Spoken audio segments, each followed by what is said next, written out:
we're going to be easier for people to manage it. The videos will play in that order. That's why I feel it would be better if we just kind of like present in that order. Sorry? You start first, you're second, and you're third. Yeah?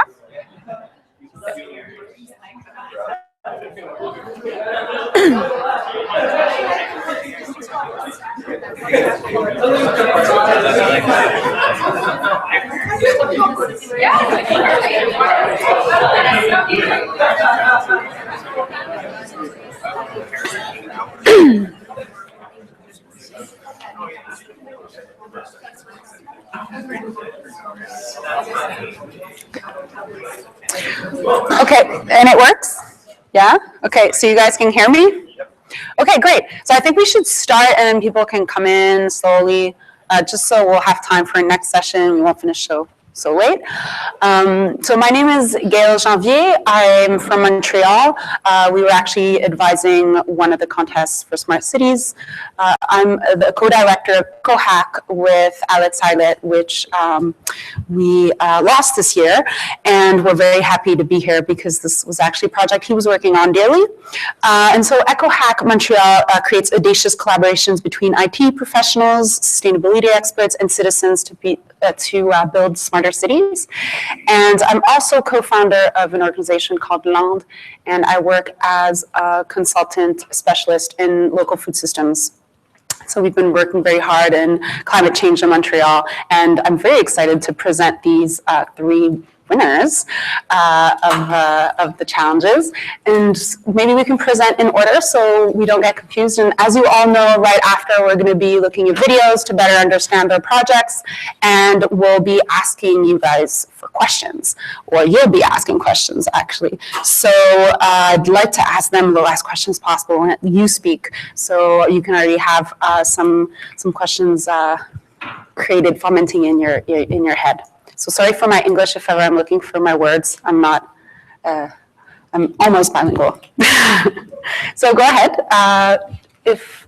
Oh God, Sida. Sid, just call me Sid. Sid? Really? Okay. So Sid, if you can present your project in just a minute. So hi everyone, my name is Siddharth Hande. I'm the founder of Kabadiwala Connect. Now, I'm hoping that the video will give more context about what we do, because that's really important, the context.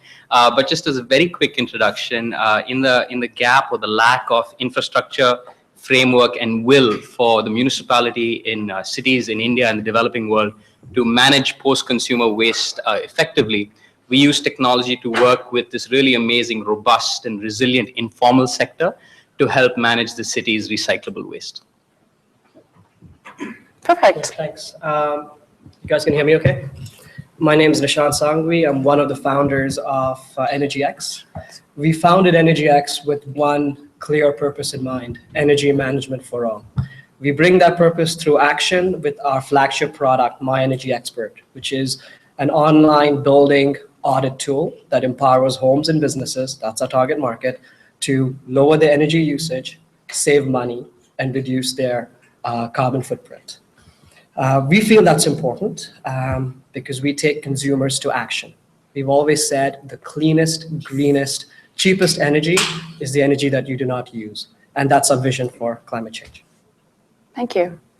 And hi, my name is Alex Otto, and I'm with the City of Bloomington, and we're doing Rent Rocket, which is part of a larger coalition of 10 sister cities from all over the United States. And we're supported by the Urban Sustainability Directors Network.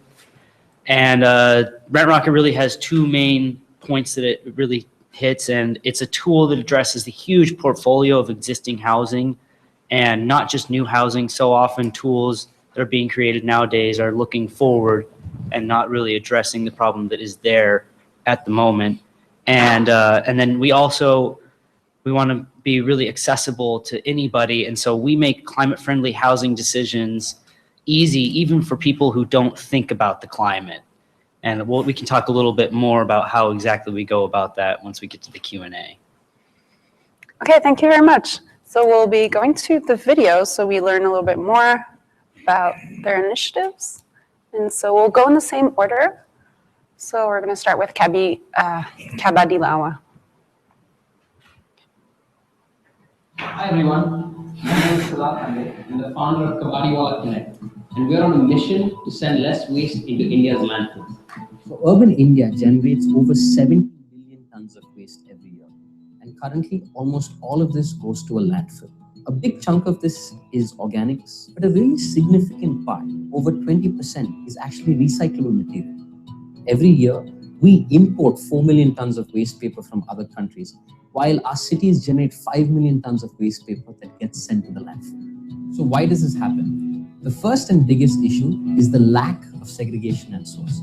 We mix all our waste together in our houses and businesses, making it impossible for us to do anything with that waste. The second most challenging is that current waste management system does not reward recycling at the city ecosystem level. So here's the exciting part. If we all take ownership and manage our waste responsibly, we can send 70% less waste to the landfill. We've set up Kabadiwala Connect to help you do just that. We've built a free information service to help you connect your closest Kabadiwala so you can sell your recyclables like paper, plastic, glass easily. We've also set up a platform called Everyday Recyclers so that you can get information and support to set up simple composting systems at home for your organics. Our business actually revolves around using technology to make the so-called informal waste ecosystem more efficient. We work with Kabadiwalas to get them better prices, help them connect to new clients, and optimize logistics across the value chain. We also have a design team that works with middle and bulk generators to help them nudge their processes to more closed and circular loop systems. Okay, so what can you do? If you're a household, use our platforms to manage your waste more responsibly at home. If you're a business or institution who wants to develop and implement a waste management plan at their facility, get in touch. Find everything you need at kabadiwalaconnect.in. Let's work together to send less waste into India's landfills.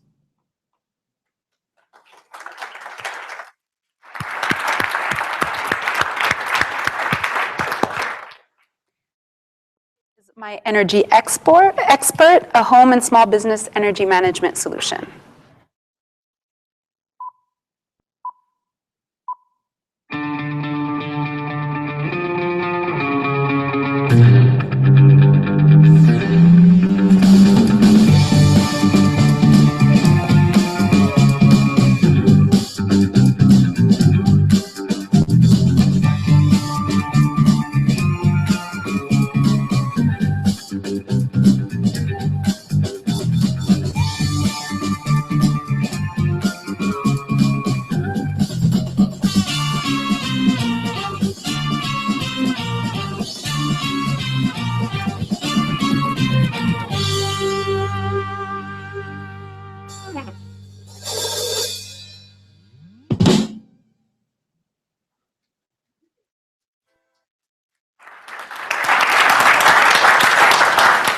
Really nice videos. Okay, so our last one is rentrocket.org, so bringing transparent energy data to rental housing markets.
Maybe they're not going to be willing to give it up. And then so we end up having to go and crowdsource data, and crowdsource data takes time. It takes years. You know, one person leaves their heat on all the time.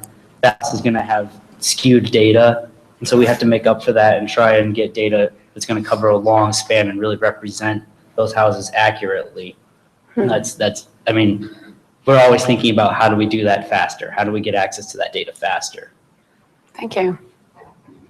Yeah, so I just wanted to answer last because we're in a bit of a unique position. Working with the informal sector, there is no real data just because of the nature of that system. There's no institution that actually collects data. So we have actually created data ourselves. So we've mapped about 1,000 of these small aggregators in the city, and we've learned that they do this fantastic job. So data is a really crucial aspect, and it's actually it's part of a larger narrative on how does the city engage with the informal sector.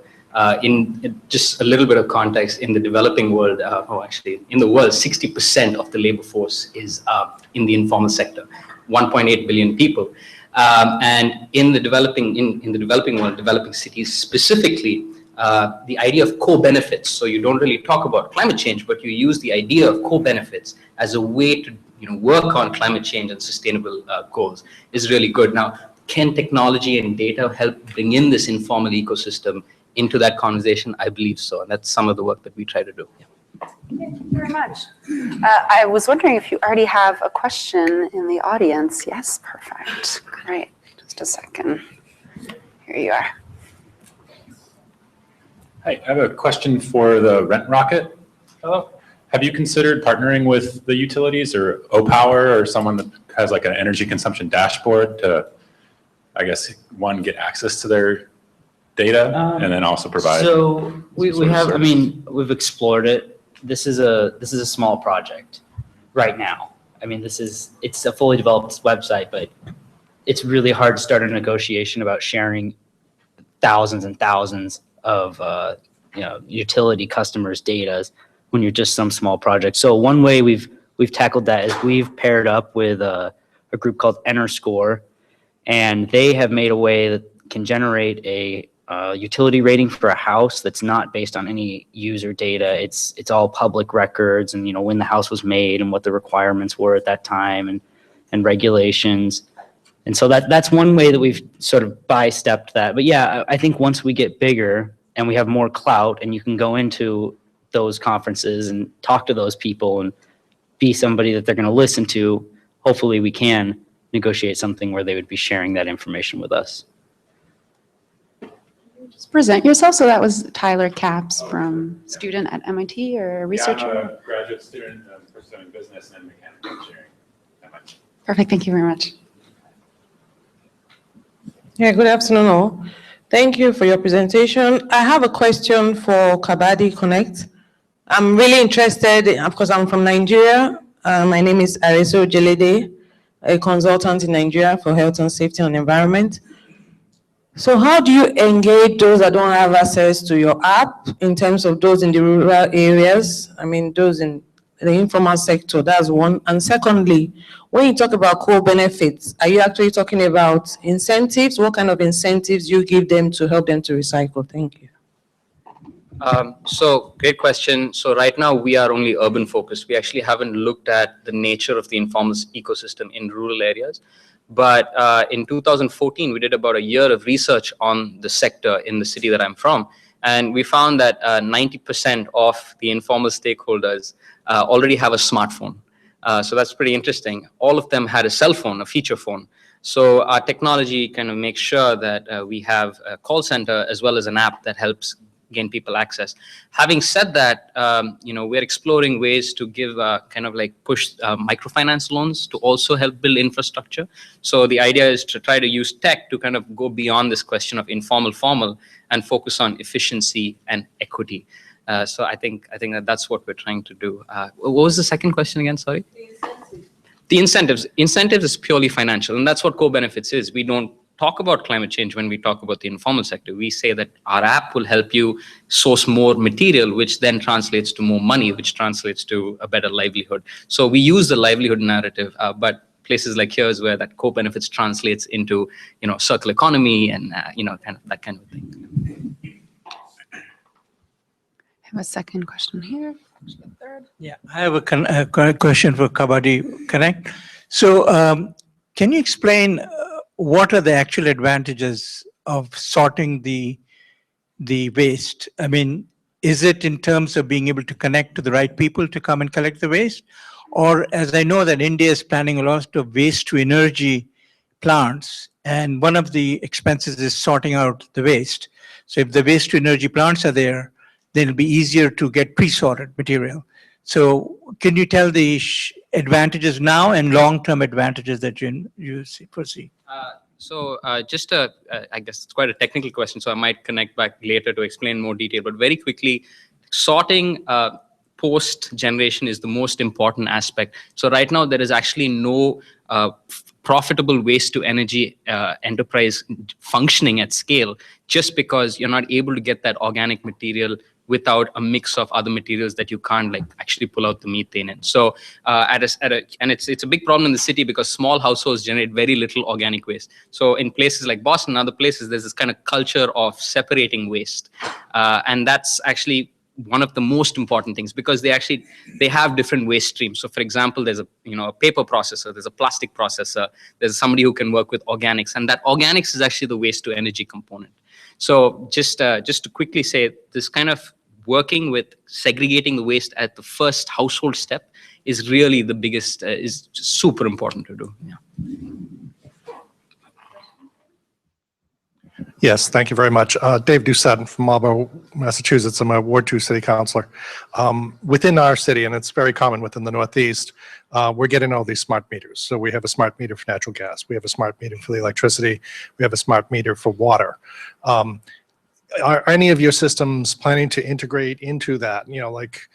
As I'm sitting at my house, I'd love to be able to get access to that data. And I find that it's actually, you think you're having trouble with the utilities? They're pulling data out of my house and I can't get access to that. About that. We're quite familiar with that. We have access to the smart meter through the utilities.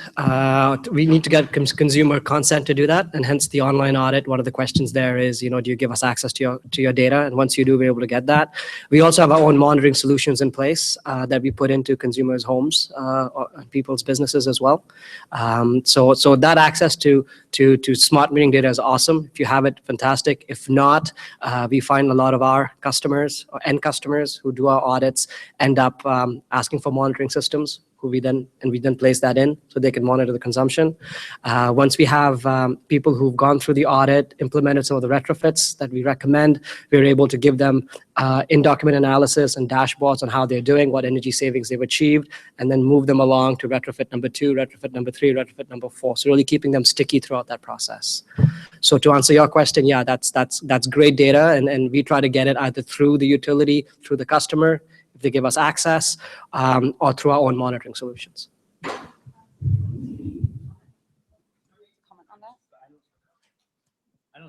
I don't think we have smart meters where I'm from, at least in my area. And so, I mean, it's the same problem where if that's controlled by the utility, they're not going to be super open to sharing that with us.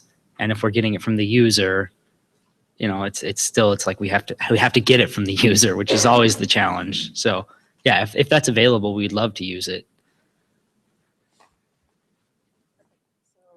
Yes, thank you. Hi, I'm Eric Van Vlanderen with Tufts University. Nishant, you answered one of my questions about dashboarding. I'm assuming that's a real-time feature. Excellent. Two-part question, depending on how you answer the first. I'll ask the second. I will let you answer the first, absolutely. Remember, sometimes the answer is no. My answer is Alex, who's my co-founder. That's what I. Well done. Well done. We can see why you're at the podium. Exactly. My question is, I'm assuming that your project, My Energy Expert, is scalable from an individual home up to a more campus or institutional setting? Yeah, it is. Excellent. And now the big challenge for people in my field that we need you to solve is how you meter large campuses that have many different buildings from many different eras with many different legacy systems for heat, electricity, water, etc., and how you're able to get realistic real-time data out of those. It's a huge challenge for campuses because if you say, I can do that, then I want to buy it because I want to put your dashboard in all of my buildings. Yeah, no, it's a very good question. So let me answer that in two ways. The way we've launched our product, we've got around, we've been focusing on the Canadian market so far, and we're looking at projects in Canada, but we've got around 300 to 400,000 homes and businesses having access to My Energy Expert as we speak, through utilities, through energy retailers, through energy management companies. We just closed a deal with the Toronto Atmospheric Fund that's using our platform to do a lot of energy audits for very large-scale multi-residential buildings, as you would find on campuses. And they use our audit as a first step walk-through audit to really gather all that information, which is then analyzed, looked at, and qualified for more detailed engineering audits that would then happen. So the way we would tackle campuses, we've actually got an RFP out for one of the larger campuses in Canada right now through an energy management company that does a lot of investment grade detailed audits. They use our tool as a first step to really gather as much information as possible, very much as a data collection tool at a very low cost point. Get all that data in, look at all the buildings, and then qualify which of the buildings are apt for much more detailed investment grade engineering type audits. And that's then taken care of by that firm. So we look at My Energy Expert very much as a customer engagement, as a lead generation tool, as a data capturing tool to gather as much information as you can through quantitative and qualitative means, qualify which buildings would then qualify for much more detailed audits, and then get those detailed audits done there. Yeah. So what about that second question? It's okay. Yeah, that was the second. Okay. Any other questions that like to be asked? Yes? Yeah, I was running like Rent Rocket, for example. Yeah, I'm a contractor. So I sort of think contractor's point of view, and I go, well, here's an opportunity somehow to connect property owners with contractors, and then, you give them a benefit because then you advertise their site as being upgraded. So I was wondering if you thought through to that level and tried to come up with any sort of a business model around that. Yeah, I'm going to let my boss who started this project take this one. So the ultimate vision for this, I think, is to both develop, once the data set gets more developed, to have kind of a rating system for rental properties, and then to guide people to the resources they need to make the properties better. So I think there could be a role for tying people to contractors that we know can provide the services, for tying to a tool like Nishant's tool that says, here's, how to find out exactly where to make these investments. So I think the idea is to have this really flexible platform that cities can tailor to some extent to their own situation. So drawing from the utility data that may be available. So if you've got smart meters, maybe there's an arrangement where you can pull that in, those utilities that use O-Power, that kind of thing. So I think there's an opportunity for a city to take advantage of the resources that are there. And then a city that doesn't have that is going to have to rely more on crowdsourcing and more on other tools. So I think there's a lot of flexibility to build in those additional resources. Can I just answer that? I know that wasn't directed to me, to myself, but one of the ways we really engage customers is by linking them to contractors. So just to give you an example, around I think 2 or 3 years ago, there was a grand prize winner here called My Heat, and what they did was, what they do is heat maps of homes. And they've done the city of Calgary. They've got around 300,000 homes that have heat maps, and they've launched that. The challenge they have then is connecting people with heat, with areas of leakages or with low heat scores to contractors, because that engagement piece was missing. So they've licensed My Energy Expert. So now I'm a home. I see my heat map. I have a 3 out of 10 score. I see all these red areas that I need to do things with. I can do an online audit that'll help me really fully understand what retrofits I need to do. And then that platform will then connect me to the retrofitters or the contractors, the fulfillment partners who can then go ahead and do those retrofits. So you really complete the circle with identifying the pain, creating the engagement and enabling customers to take action, and then having the fulfillment partners actually being able to implement that, and then having the dashboard that actually showcases how those retrofits have affected energy savings and moving people along. So a last question, or maybe I'll take just one last one afterwards. Hi, my name is Ben Town from Pittsburgh, Pennsylvania, and I have a question for Rent Rocket, and I'm wondering if you are thinking about expanding also into potential sales. So, for example, I have a home and I've done a lot of things to make it more energy efficient, and this would not only reduce my energy bills, but also for whoever might come and either rent that or buy it next. But the market of people who are really looking for those things and able to find that information is a little bit more niche or small at this point. And I'm wondering if you're thinking about having some part of Rent Rocket that would also facilitate those transactions and make the energy efficiency something more valued in the sales as well. So the rental market is really complicated. And for us to try and step into also selling homes and being in that market would be a huge, huge, huge step.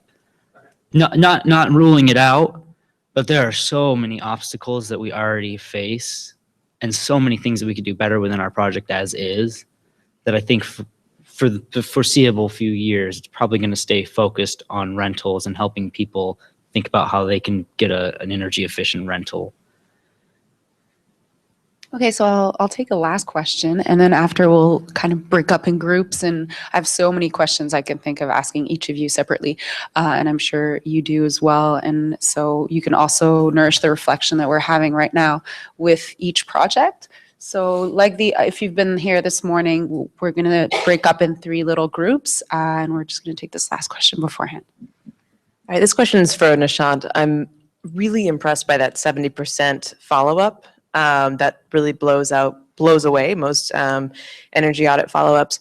So what have you done differently from other energy audit solutions, energy audit providers, to increase that customer follow-up by such a phenomenal degree? Yeah, thank you. So a few things. The first tackle is making sure that the customer engagement piece is really strong. So that's one of the reasons why we don't go directly to homes and businesses. We always work through a utility or energy retailer. We get them to license our platform, make it part of their program, and make sure that outreach is really, really effective. That's number one. Number two, it's the interface. It's really keeping our front end as simplistic as possible, focusing on lighting, focusing on heating, on cooling, on the building envelope and appliances, really getting the homeowner or the home tenant or the business owner or the business tenant in a matter of less than 10 minutes to really give a very accurate and inventory of their building or of their home in a very simplistic manner. The heavy lifting's on the back end. That's where the algorithms, that's where the last 2 years of blood, sweat, and tears have gone into. The third part is creating a very simplistic energy savings plan for that customer. So you go ahead, you fill in the audit, and you've got a very relevant plan for your home. You're never going to be asked to change your lighting into LEDs if you've done that already. It's going to be focused on what's relevant to you. And the fourth way is getting you to take some kind of action, whatever that action may be. So even if you go ahead and implement a smart thermostat based on the results of the audit, you've taken that action.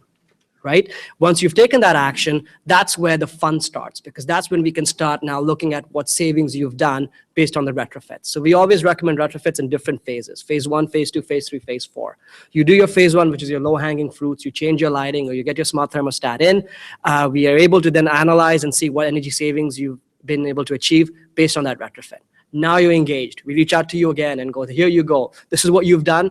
This is the savings. Let's get you back into retrofit number 2, retrofit number 3, really take you through that stages. So it's a 2 to 3 year program, focused on engagement, focused on stickiness, and focused on really getting you to take action.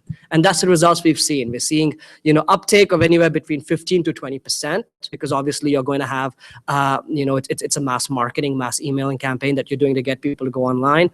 Once we've got you on the platform, it's a 70% conversion. So. So we'll separate in 3 small groups. Rent Rocket here, you have Recycle over there, and I can imagine you have Energy Expert right here, or actually in the back there. So we're all staying in a close proximity. Don't hesitate to, if you have a couple of questions for our 3 presentations, don't hesitate to go from one group to the other. And we'll be back together in about 15 minutes.